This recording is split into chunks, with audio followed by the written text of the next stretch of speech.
Hello, hello, hello, and welcome to the Bridges and Beacons podcast. I'm your host, Kelly Meyerson, and I'm geeking out a little bit, which, if you listen to this podcast, I geek out all the time.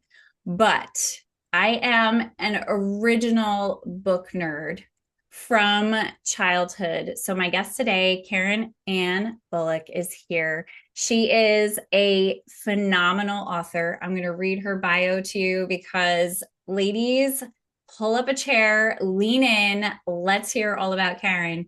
Karen is a best-selling author, speaker, and founder of Daring to Transcend, the first woman promoted to executive vice president at AM Best Company. She uses her experience to inform the drama in the Ascending Ladders series of novels, Discovering Power, Pursuing Truth, and Embracing Trust. Karen, thank you so much for being here. Thank you for having me, Kelly. I know we're going to have a fabulous conversation, and I can't wait to dive in with you. We were just setting up our conversation before we came online, and I was like, Karen, I'm holding back because I want to say so many things because I don't just have people come on and talk about their books. I have to read their books. It is like a moral imperative for me. I've been obsessed with reading since I could hold a book in my hands, and probably before then, obsessed with my parents reading me books. My mom was an early childhood teacher in the beginning of her career, so she exposed me to literature from the earliest of early, the Mother Goose book and everything. So as soon as I could hold a book myself, I always had one in my hands. Me too, me too, So me too. yeah. Oh my gosh. Well, then we're going to have double the fun. So, I think what really excited me about meeting you and learning about your particular niche in fiction was that it's based on your experience as a woman in the corporate environment, as a woman leader, someone who is trailblazing, and your character development and the stories that you are building is so good. I could not stop reading the first book, Discovering Power. I found your character, Cheryl, to be someone that I could find myself relating to in terms of experience as a woman, as an experience as a woman at work, in trying to pave the way for herself in the field that she's in is very similarly very male dominated. Mhm. And so I love the way that you've written her because she's not perfect. She's not flawless and wakes up like with her hair perfect. She's she's like she wakes up and she's like, am I really doing this again today? Like, am I showing up in the office? She closes her door and has moments of like personal crisis and stress. Um, she fumbles with her relationships with her coworkers, with her husband, with other people in her life. And I love and applaud that you wrote her so real and not like some like starlet, who just like everything happens easily for her. So thank you for that. For all of the women who exist imperfectly, thank you for writing a woman who is phenomenal, amazing, and also imperfect. Well, I thank you for that. Honestly, I'm very honored by everything that you just said, and particularly that because when I started writing, I actually started writing a nonfiction book about women's leadership. And I was completely bored with it. And to your point, it felt like, okay, that had to be tell everybody how to be perfect, right? Right? And we're not perfect. None of us are perfect. And that's why I love diving into fiction because you can show people really having struggles. I mean, some of the struggles Cheryl's had are struggles that I had. Some of them are struggles that my girlfriends in business had, or even my husband. I will admit some of it I even stole from him. So these experiences honestly aren't only women that, men experience some of Mm-hmm. this stuff too. But a Mm-hmm. lot of her experiences and a lot of what she goes through are things that either I experienced or other people I know experienced in different ways. And I wanted to show those experiences because I think that's one of the big problems that women have in business today is that we feel like we have to be perfect and we have to have the perfect makeup and the perfect hair and we have to look the right way. And I've even talked to women who like go to networking events and say, I don't really connect with people because I'm still putting on my facade, right? Because we Mm-hmm. feel like we have to do that. And do you have to do that to a degree? Absolutely. We all do. I mean, you can't show all your messiness all over the place all the time. But we do need to understand that we aren't perfect all the time, and it's okay not to be perfect all the time. Mm-hmm. What's really important is to learn from it. And I think that's what Cheryl does along the journey is she's learning, as well as some of the other characters too. So for me, the important part is learning, not being perfect all the time. Yeah. Yes. It's such a beautiful cast of characters too. And I was really in awe of the amount of depth that we get from the characters that are part of her office experience. The like, top leadership suite, the people that she's at level with or the people that report to her.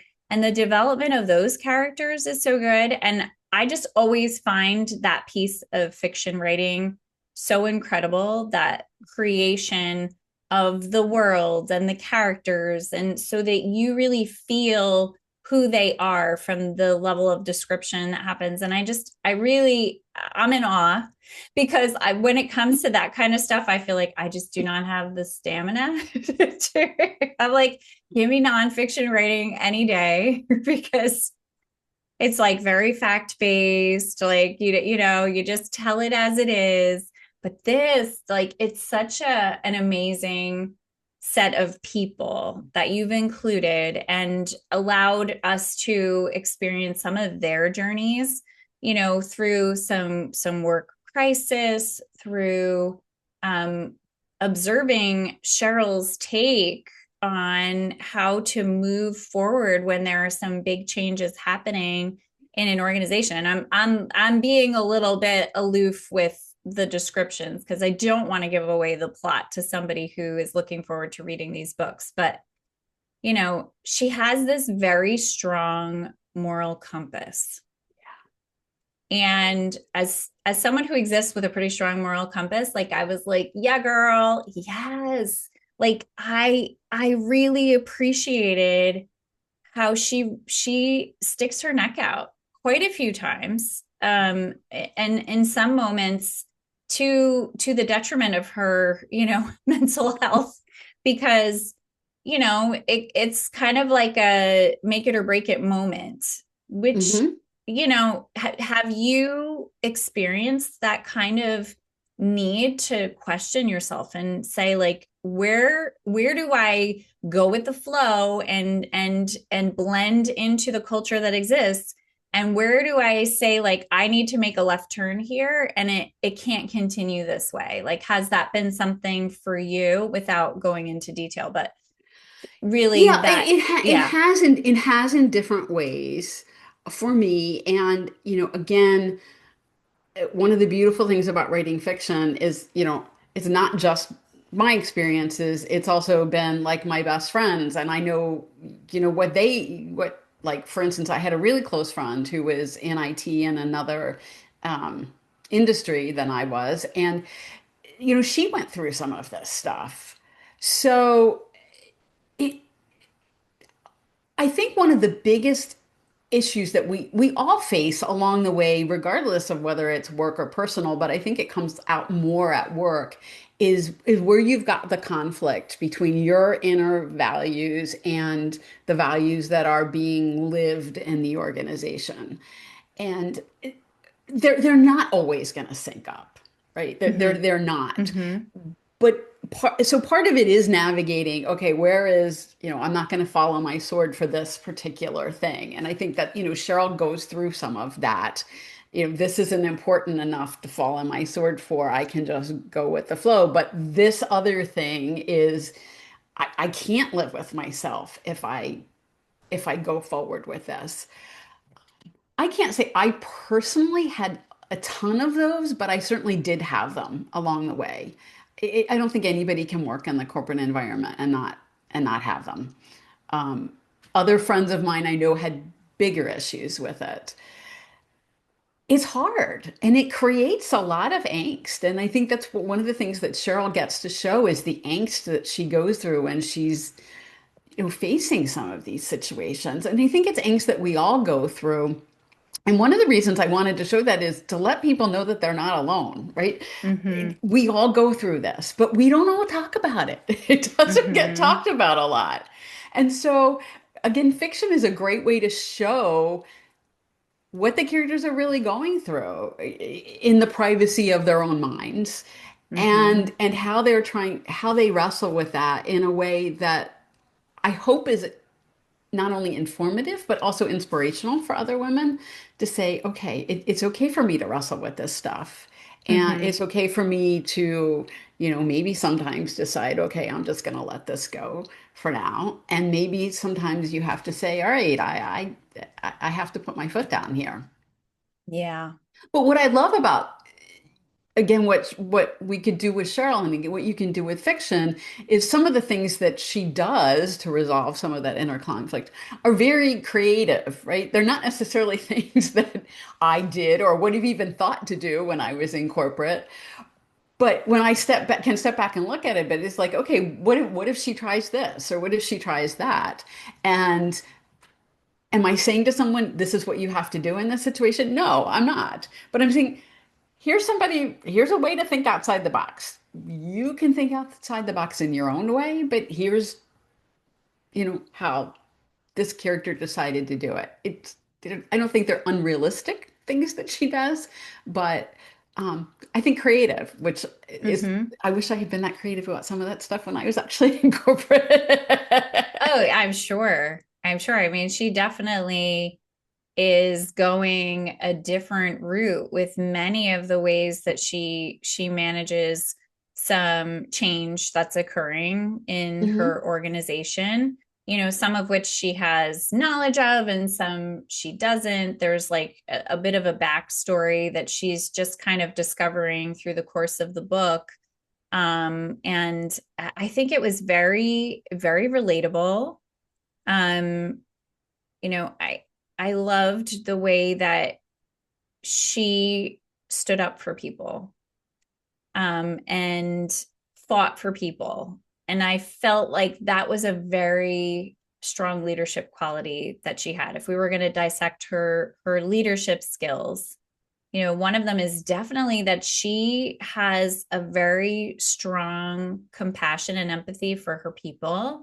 Mhm. High expectations, absolutely, but she is right there with them. So as somebody who has studied leadership and like has like that nerdy kind of vibe about like what is happening here, like that was fun for me to be like, oh, I see what we're looking at right here, that this is about leading people through change. This is about how you create win-wins, and you bring people through, and you create that psychological safety, and lean on innovation when things have to change, and give people resources and support, and get side by side with people versus just talking at them from across the table. Yeah. So I'm sure that required a lot of intentionality too to build that in.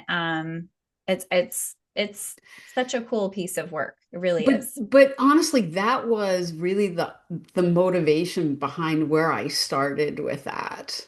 Um, because we're under so much pressure to, make the profit and get the bottom line. And that is really important. And Cheryl recognizes that that's really important because obviously you're not going to be in business if you're if you're not paying attention to those things. But, how do you do it in a way that is more humane, um, and recognizing bringing our humanity into the workplace, and that was sort of the theme that I started with before I even started writing that book. How do we bring more humanity? How do we bring more human spirit into the workplace? And I feel like that message is even more important now with the advent of AI and all the stuff that's going on with that. Mm.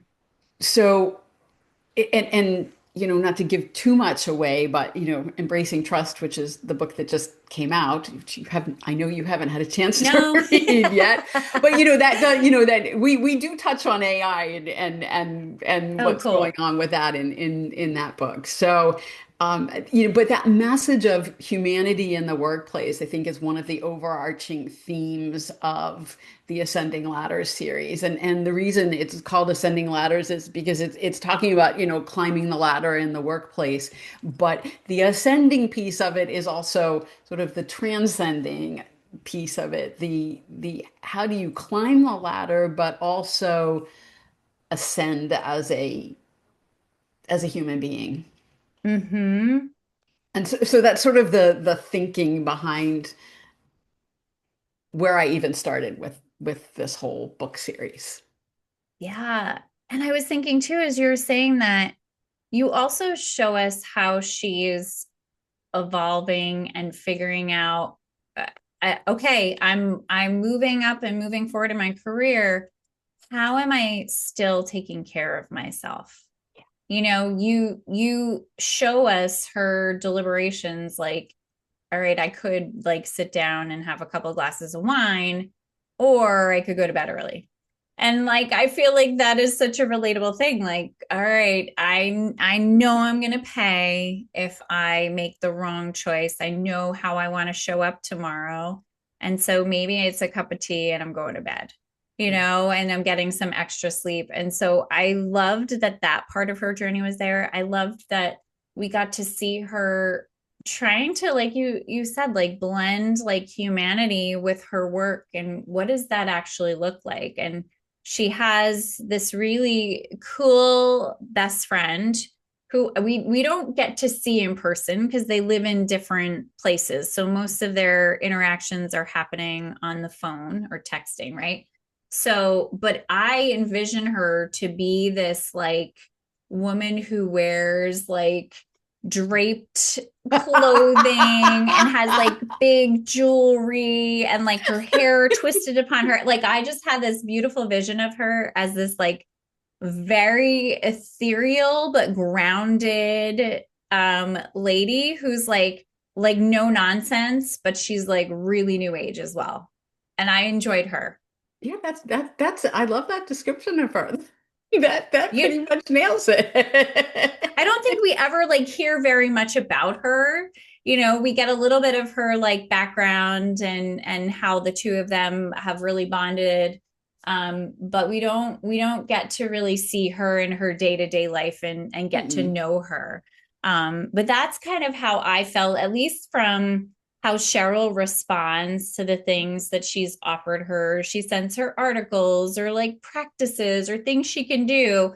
Like I envision her, she's got like a meditation cushion like set up all the time. Like it's not like an in and out thing. Like it just lives there in her space. So I thought that was super fun. And you can kind of see how Cheryl's, home office environment is slowly like taking on some of these influences from her best friend. So I love that part too, because, as somebody who sort of, the reason I ever started doing a podcast was because I'm a science girl, book nerd.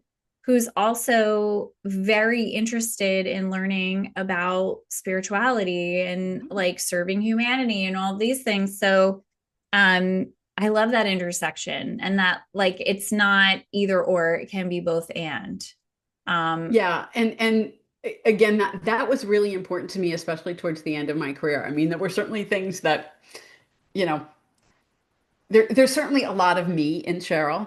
I would be completely lying if I denied that. I mean, to me, I sometimes feel like Cheryl is the me I'd like to be, the leader I'd like to be.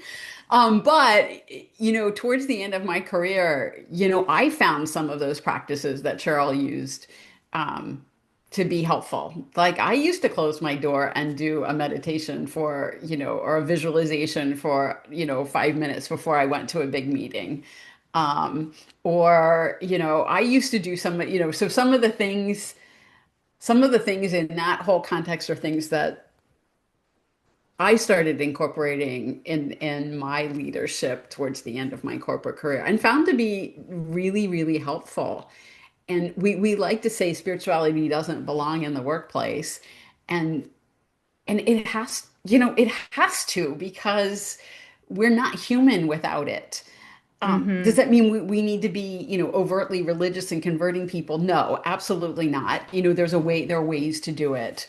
And, and that was one of the things I loved weaving into to discovering power and, throughout the series in some ways is, how do you bring your spirituality into your work, if not into your workplace, um, in appropriate ways?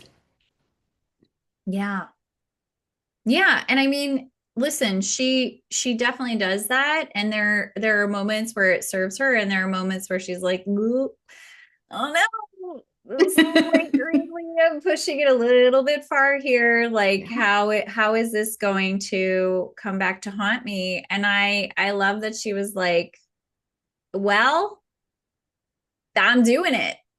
And it's interesting because I think this is one of those leadership lessons. It's like you can't always control the response that other people are going to have. Yeah. You can't control. You never can control the response that other You people are never going to can have. control people's responses. So you don't know for sure how it's going to go, but Mm. she goes way unconventional with the way that she handles supporting her whole team of over 100 people. Um in managing the transition that's happening, and she gets an idea from her best friend. She's like, I'm gonna do it, and she gets her like core team on board, and they're like, I don't know about this, and then they're like, yeah, we're in, we're with you. And she could have really committed like career suicide, and like that would have like, but she was like, I'm doing this. Like that conviction really impressed me. Yeah. And I was wondering if you have known any leaders in your own experience who have like taken that kind of a giant step and willingness to put themselves out there, not even for Probably, something like that. probably not to the degree that Cheryl did. But I certainly have known leaders that have taken unconventional approaches to things, and put themselves out there in ways that uh, might be questioned in some organizations. Mm-hmm. Mm-hmm. Uh, so my old boss did a few very unconventional things that we honestly all loved. But I know he was always very hesitant about letting anybody outside of his team know what was going on because he wasn't sure how like the rest of the company was going to take it. Um, Mm-hmm. so yeah, I guess I have known people that have done stuff not quite as out there as um, the thing that you're talking about that Cheryl did. And I'm sorry, people, but you're going to have to I read know the you're book just to gonna have find to out read what she it. did. Um, but I do know some people that have done some unconventional things in team building and in, caring for people. So Yeah. Do you have a favorite character from the series? besides Cheryl, obviously Cheryl's a favorite character. I think in the first book, I think my second favorite character is Keisha. Mm-hmm. I Mm-hmm. love Keisha, and she does show up throughout the rest of the series as well. Cool. Um, Cool. and then there's a couple characters that there's a character in particular that gets introduced in Pursuing Truth that I really love. Okay. Um, a friend of her husband's. His name is Robert, and Robert is I love. Again, he's sort of a minor character, but he plays a great role in it. So fun. So I know. I love him. So yeah, there are, for me, what I like, obviously I love Cheryl, and she's my heart. But there's some other fun characters that have shown up, like Keisha, like Robert, like Cindy, her friend, that is giving her advice, and a few others. So I guess what's really been fun about writing the books in general is, I'm not a plan everything out in advance. And Okay. sometimes these characters just show up and start talking, and I'm like, oh, okay, well, that's really interesting. Where did you come from, and what's your story? And Yeah. I'm Yeah. busy, because I generally hear the dialogue first. That, I generally Uh-huh. start my books with the dialogue, and then I build, the rest of the stuff around it. So sometimes, like, Oh, I'll that's hear a cool. dialogue, like I'll hear the dialogue with Cheryl and Keisha in this first one, and it's like, okay, this is interesting. So now, what's Keisha's backstory, where she's coming from? But I love the spunky, fun characters, and like I love in the first book Keisha and how she shows up, and she plays a big role in the second book. So Oh, I love that. I love she's that. I loved her. yeah, she was really fun. So who was your favorite character in the book? I I definitely I really liked Keisha. I liked the influence of Cindy. I enjoyed Cheryl because I just related to her so much.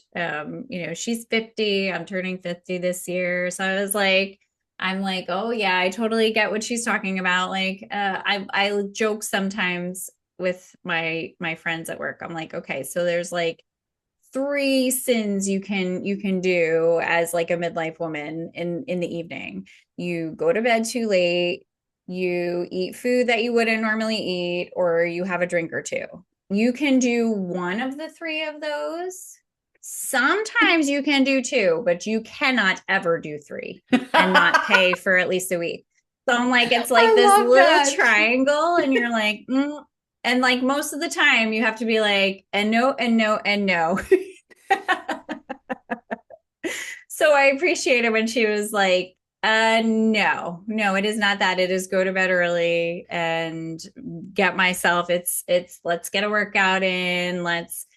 She's making better choices. But I love that she's not like, here I go, getting on my yoga mat. She's like, I guess I'm getting down on the floor then, so I appreciated that about her because it's so relatable, right? And so I think I loved that about her, and I loved her moral compass, and I loved like the moments where she was like, I should not say this, I'm saying it before I can hold myself back. And I'm like, yeah, sometimes that happens. Like she's not thinking before she speaks. She's really feeling where she's at. And then as she comes back to it later, she's not like beating herself up. She's more like, oops. And she's like, but this is what I really believe, and I'm going to continue to do it. And even when people like call her to task, she's like, yeah, and I would do it again. And she's like, I would do it again. So you can Yeah. take and do with that what you would like. And I really applauded that for her. I don't personally have that kind of a role like she does, and Hmm. or those moments in my work life to do that, but I can appreciate her feeling that way. So I think for all those reasons, I was really feeling it to her, and like how like it's not easy to balance like full-time work and something that you're passionate about, and to also like be available for yourself and for the other people in your life. Hmm. Yeah. And I would say like sometimes her life seems a little lonely because she's Mhm. just so driven.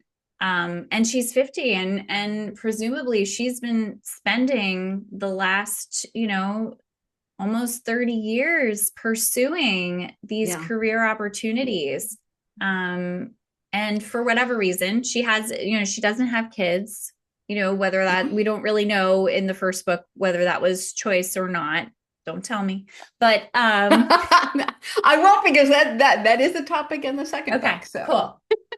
So I feel like that the experience of a woman in the workplace, whether you have kids or not, like the lion's share of labor, and I think the emotional labor that she has both at home and at work, and she's carrying things that her other coworkers at her level and those above her are not. yeah, yeah. um And yeah. I love that you picked up on the loneliness thing, because I think that's a real a real issue for women in the workplace in general, but particularly women in leadership. Mm-hmm. That's a lot of women that I have talked to are lonely. Yeah. Um, Yeah. and it's hard if you're trying to balance your family and your work. Where is the room, and maybe taking care of yourself physically, right? Doing the workouts and stuff like that. Where is there room for the support, the supportive relationships that we really need? I mean, the one thing that, Cheryl does have is she has her friend Cindy, right? But even that's like a long distance, not physically close relationship. And I think women do get lonely. And actually, if you keep reading further, that comes out a little bit more. That topic actually gets explored a little bit more in Embracing Trust. Mm-hmm. Um, Mm-hmm. Yeah. because we do tend to get isolated, Yeah. and that's really not healthy. It's really not healthy. And I learned that Do you think actually, I learned that more actually after I left than before I left. But, I learned for myself how much I really needed to have that face-to-face interaction with people, and have a community, and have people supporting me. And we all need that more than I think we let ourselves think that. yeah, I was gonna say, do you think that some of that is that real like hyper independence from women feeling like if I show any sign of needing support, any sign of weakness, like it's like I'm running with the lions and they're going to notice I'm an antelope and they're Yep, going to eat me. 100%. 100%. Yeah. I think that's a big part of it. Because we feel like we can't show any weakness, particularly in the workplace, because the guys aren't allowed to show any weakness, so therefore we're not allowed to show any weakness either. Yeah. I mean, the guys carry that burden too of not showing, Sure. not being able to show any weakness. But yeah, I think it is the independence. It is putting up the walls, that I've got to keep myself together. I can't show any weakness. I have to look like I'm in charge of everything, that, I've got it all together, and having an emotional moment where you cry, heaven forbid, in the workplace is, just terrible. I mean, I remember there was one time in my career when I cried in front of my boss in the workplace, and I was so horrified that I had done it. Yeah. So horrified. And for years, I beat myself up about that. And now I look back, I'm like, well, you had every reason to cry because of what was happening. And like, so what? You cried. I mean, obviously it didn't kill my career, but Mm-hmm. it was a moment of huge embarrassment for me for a long time. And finally I went, well, wait a minute. Why are you, A, why are you still beating yourself up about this? And B, so what? It's not the end of the world. There was a Yeah. reason for it. Yeah. Well, and bringing that humanity into the workplace, like you said, Yeah. Yeah. like if you want people to be invested and care about what they're doing, then they have to have feelings Yeah. and be able to experience their feelings. And, obviously we don't want people like out of control, not able to do their work. Like that's different. And Yeah. also there are moments where people go through things. I mean, the place that I work in, it's a nonprofit school, and I've been there for 19 years, so a long time. And the women that I work with in the PT/OT department, like these are women that we've been through like everything together. Yeah. Those of us that have been together for a long time through health crises, divorce, childbirth, the stress of like work, becoming a working mom when you've Yeah. been just a worker, health issues, parents sick, parents passing, like literally everything. We've all been through everything together. And we have this very strong community of support, Hmm.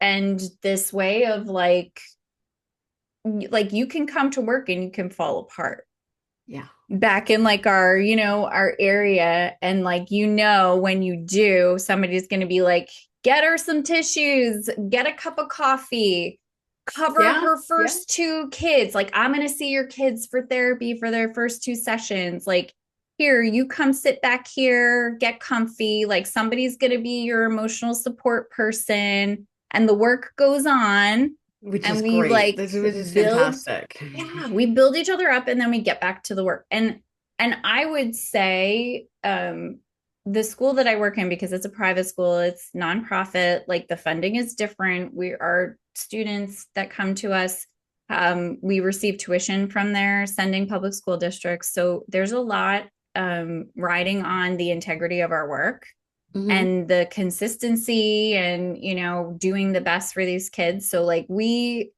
are going above and beyond as like our regular, like that's Right. the regular Yep. bar is above and Right. beyond, Yep. and then I it's got it. Hmm. like a whole building full of type A people. The non-type A people don't stay because they're like, this is bananas, and we're like, what we're fine, put on another pot of coffee, we got this. But I think one of the ways that we are able to sustain that Yes. high intensity is because there's like matched high support in Yeah, our departments. which is what I was just gonna say. I mean, Perfect. you can maintain that intensity because you've got the support system, um, that you don't have to maintain it all the time, right? And people will cover for you, and you have each other's backs, and that's a whole that's a whole different environment in which your intensity doesn't lead to burnout. Mm-hmm. The intensity is going to lead to burnout when you don't have the support, you don't have the place to release the emotions, to process the stress. Then that's where burnout comes in. But if you've got this community where people are going to support you emotionally and still be that intense, you're going to be able to maintain the intensity without burning out, which is fantastic. Yeah. And it's also, even with all of that, it's also still hard sometimes, even though to like say the words like, I need help, Oh, of course help it is. It's me. always hard to say that Or like, regardless. or receive, like it's the hardest words to say. It's not I love you, it's I need help. Three hardest words Yes. to say, I need help. Yes. Because I think it's just this inborn, ingrained, conditioned We watched our mother's shoulder a lot, Yeah. and Yeah. I mean, I was lucky enough. I grew up in the 80s and 90s, and, you know, um, my mom was home until my brother went to kindergarten, and he's 7 years younger than me. So, like, I had my mom home for the majority of my childhood, but that is not a typical situation now No. for a lot of people.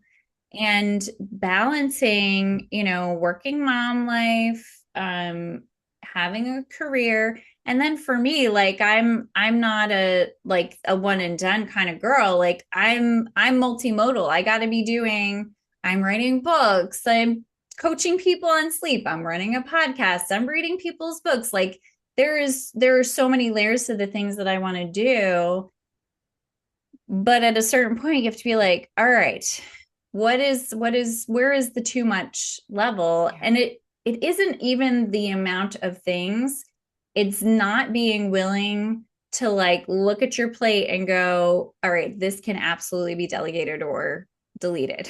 Right. And I think that's where even still I struggle with that, to be like, all right, can somebody And then just there do was and this? then where's the quiet time? Like where's the Yeah. time where you're unplugged and you're allowing your creativity and your recharge to occur? I mean, if you've got constant stimulus, you don't have room for the creativity. Like I always love to say, that the prologue of discovering power was something that sort of came into my mind when I was taking a walk. Like I'm taking a walk, it Mm-hmm. was a nice day, I'm looking nature, I'm bebopping along to music, and all of a sudden I start, thinking about this woman in the boardroom and, what was happening, and so that's, but it was quiet time, it was time where my brain was shut off of other Mm-hmm. things.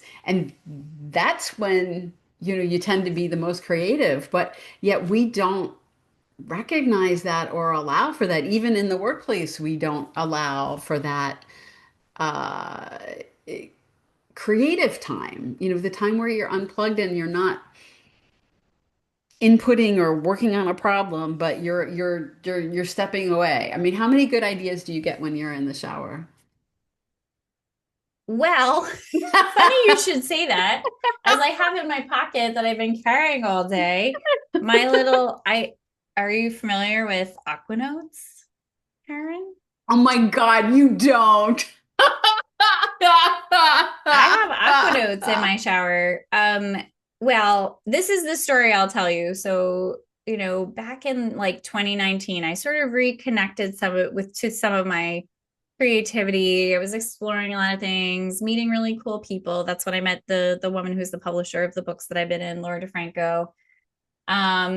And I was having this problem where I would get in the shower and just get these downloads of poetry, and I'd be like, leaning out of the shower with my phone, like frantically, like trying to type it in before it would go out of my head. I so much so that I have written poetry about getting poetry downloads in the shower, and how like some of them actually end up down the drain because you can't, like, I can't hold it all. Like they're competing for my attention.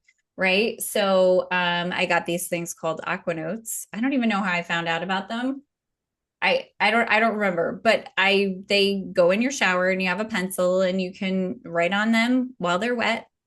And so I just actually last week I was like, it's been too long. I need more of these. So I got my Aqua Notes again. And immediately my brain is like, oh yes, we can mind dump in the shower for sure. Here we go. Let's run through the litany of things. So I mind dump in the shower, and But but occasionally but have one some of poetry. the reasons that happens when you're in the shower is because you're focused on the sensation of the water, the washing your hair, the things that are routine. You're not, you're generally, I mean, sometimes we think, but a lot of times you really turn your rational brain off when you're in the shower.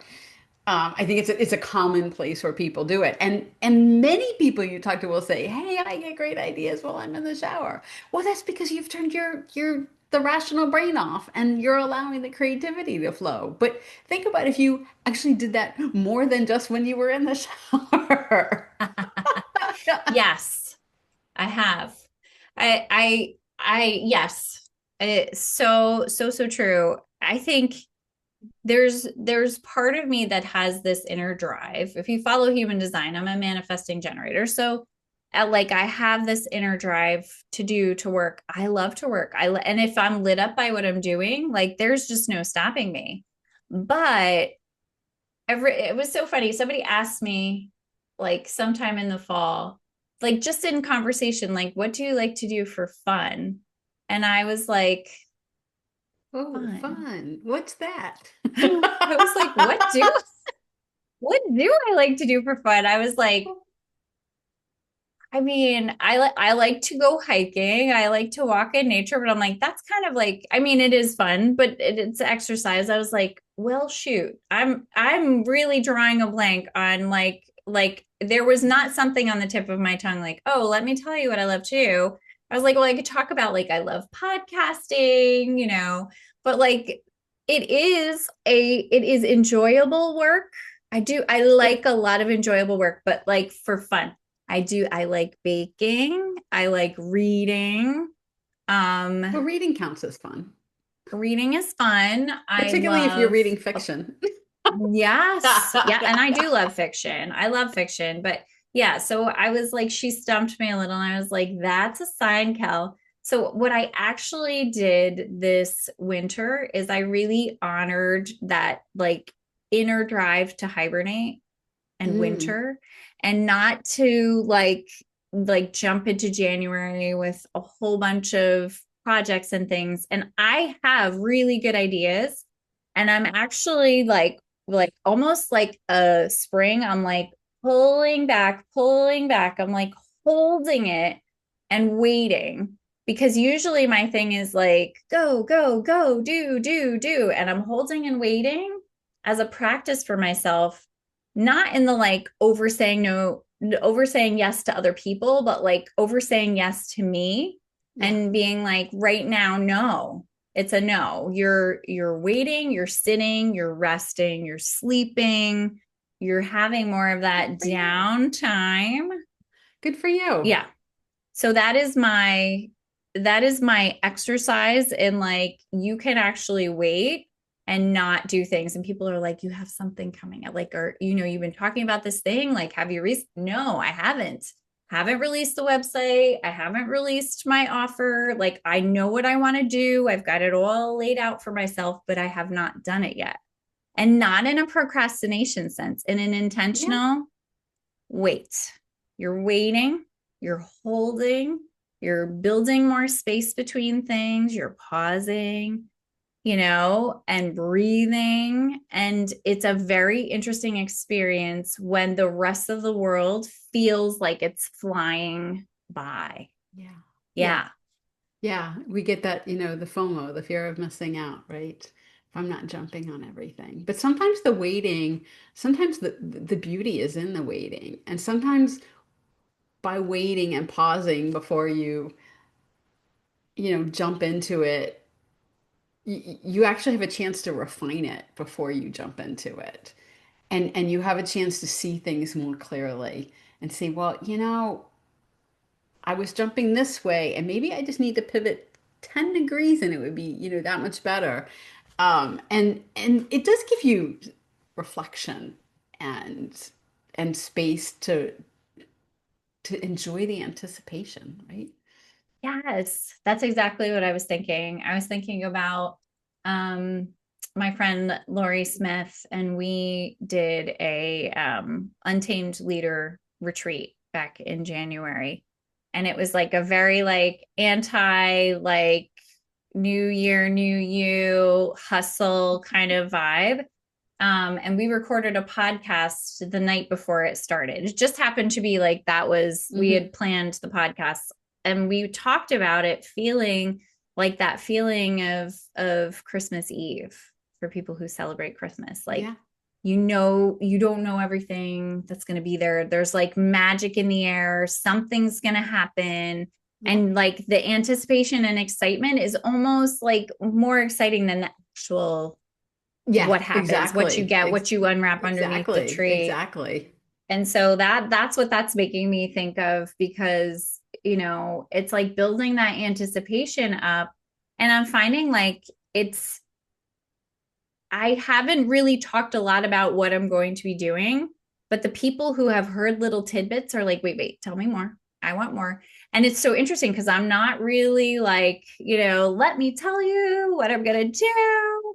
It's very subtle and very quiet. And I've only talked with a few people, but like I can feel people getting interested and like, Yeah. kind of leaning in a little bit more.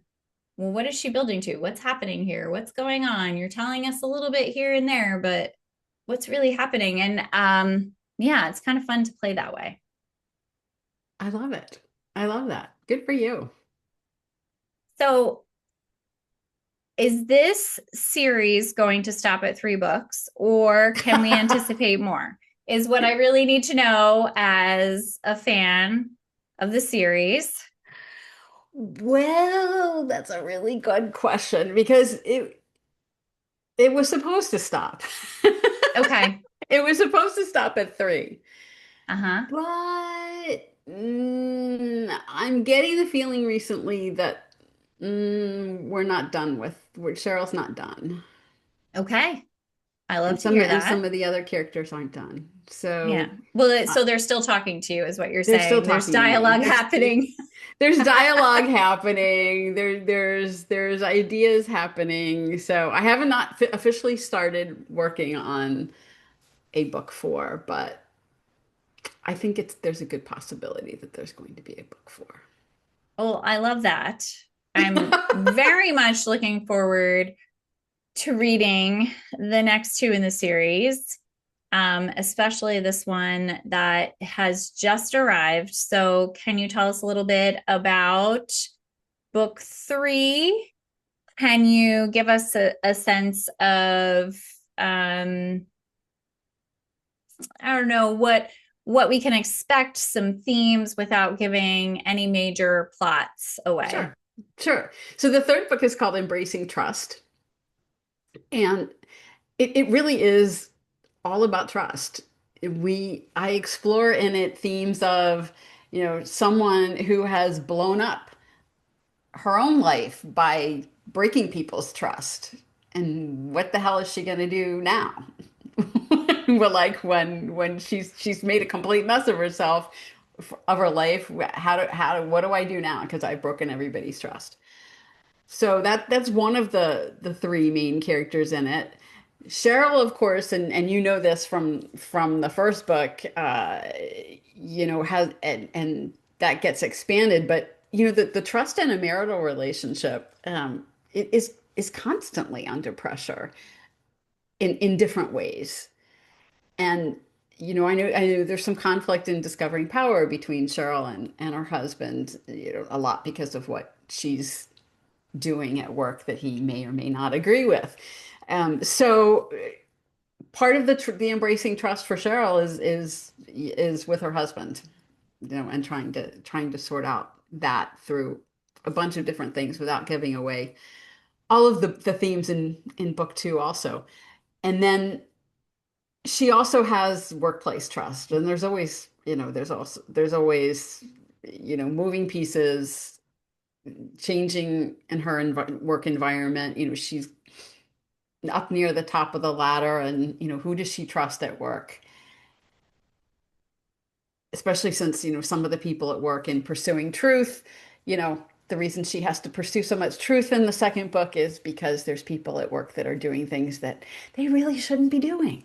So Mm-hmm. Mm-hmm. there's that to explore. And then there's a new character that appears in Embracing Trust, and she's changing jobs and trying to figure out how to navigate, going from an environment that she knows and trusts people to a new environment, and who does she trust there, and how does she navigate Mm. that? So it's looking at trust from a variety of different angles and in a variety of different situations. is really, the big themes of the book. And but to your point, some of the things about, loneliness in leadership, you know, gets addressed in, or gets touched on in the book. That's certainly one of the themes for all of the women in the book. And um and then, the way they, like I said, Cheryl also is wrestling with AI, being an IT leader. Um, that is certainly playing a role in how she has to look at her job differently now. So that's certainly Hmm. another big theme in the book, at least from Cheryl's standpoint. That is really cool. I love that. So the book is out. Hmm. We can get it on Amazon. We're You can get it gonna on put Amazon. the Yep. the link in the show notes. Gonna encourage everybody to go just get all three. I mean, because you're not gonna want to start with the third book. You're gonna want to bring yourself through the whole journey with Cheryl. Um, That is the ideal way to do it. Although you yeah, can read the books independently, but it but it you it, did. it it's more fun to do it from the beginning. I mean, that's sort of my. I would never out of order. I just don't have it in my makeup. That's not that's a absolutely not for me. It's got to be like it's so funny because my son has inherited my enjoyment of books, and he loves the Percy Jackson series. And so Rick Riordan, the author, was speaking not too far from us. So we went with his best friend, dressed up, went to see him speak, which was just phenomenal. And everybody got the latest book in the series at that event.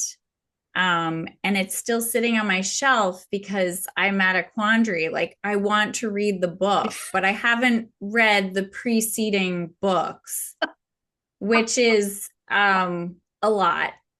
My son has. He's read everything, but we're talking about, I don't know, a dozen or so books. So I'm like, am I going? This might be like a springtime into summer project, but I want to read the book, but I don't But want you refuse to spoilers. read it.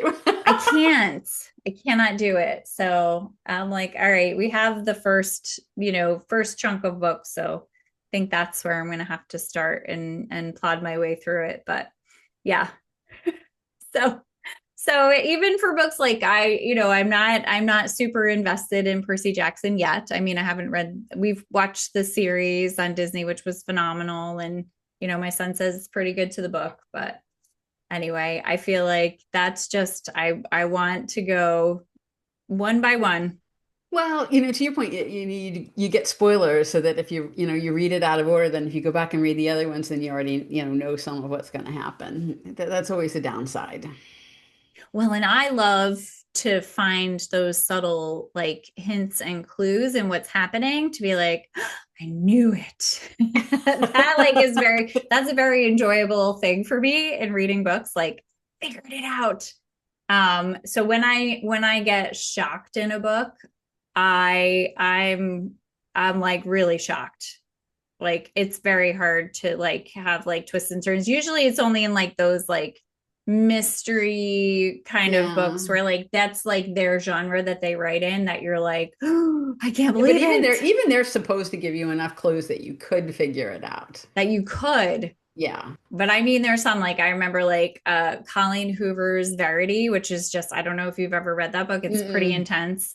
It's like one of her more out there books, but like you get to the end and you're like, no, oh my gosh, You yeah. had no So you did not see it coming at all, huh? did not see it. No, no. I've had a few like that where I was like, oh, some good ones. But that like to me is like super fun. Then I'm like, all right, I need another book like that. But so I'm happy that you're telling us that there's a potential for a fourth after we've enjoyed these three.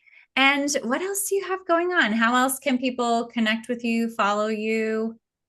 Well, I would love to join the conversation anytime. My main social media is LinkedIn, so you can find me on LinkedIn, or you can go to my website. I put out a newsletter couple times a month that just explores all kinds of different topics sometimes related to themes in the books, and sometimes related to other things of leadership and personal growth, which I think are completely, and to be a good leader, you've got to be invested in personal growth too, in my personal opinion. So I write about those things, and I would love for you to engage with that as well. Perfect. I love that. Do you have, if you think about Cheryl and Cindy, do you have an unconventional piece of advice for women who are working their way through leadership or just wanting to be a better leader? Hmm. I think it would really go back to what we touched on during part of the conversation is, don't neglect your spiritual life, Mm. whatever that looks like for you along that journey. It's very easy to, because the corporate world is always telling us that, our rational minds are everything, which, AI in itself is upending, but we could have a whole other conversation about that. But I think especially now, it doesn't, I'm not talking specifically about religion, although that can be, it can be religion if that's how you express your spirituality, but don't lose that along the way. I think that's I think that's just such an important part of being human and being the best human we can be.